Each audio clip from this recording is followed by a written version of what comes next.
What's up guys, I'm the world's best Spanish coach. I put lessons exclusively on METAFY. So if you want a galaxy brain like me, click the link in the description and sign up to learn from a goddamn Chad. What's up guys, so today's video I wanted to talk about one of the most important concepts, but something I see a lot of people mess up. And that is conditioning with projectiles. I'm using Wolf for this because, I give a lot of lessons. Wolf's a character I see sometimes. But something I noticed is that every wolf either uses too many projectiles to the point where they've conditioned themselves, or they don't use enough and then their opponent does not respect them and they get destroyed. I think with most characters that use projectiles, there's kind of an important middle ground with using a projectile, right? Because everything you do is giving your opponent information and extract information, right? So I'm playing wolf and I use a projectile at this range. I'm telling my opponent, hey, I want them to deal with this, right? Which more realistically is something like this range.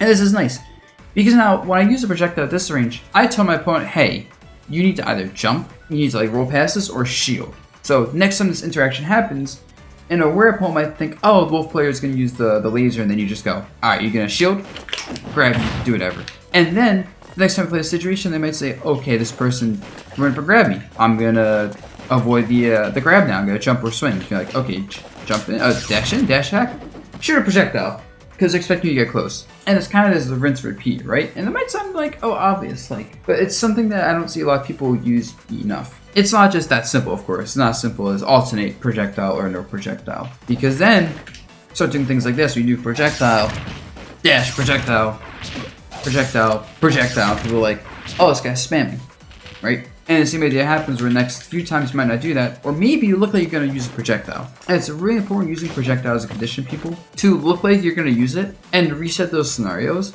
because people will just think, okay, projectile time, and then you don't do it, and someone's like, oh, he didn't projectile this time.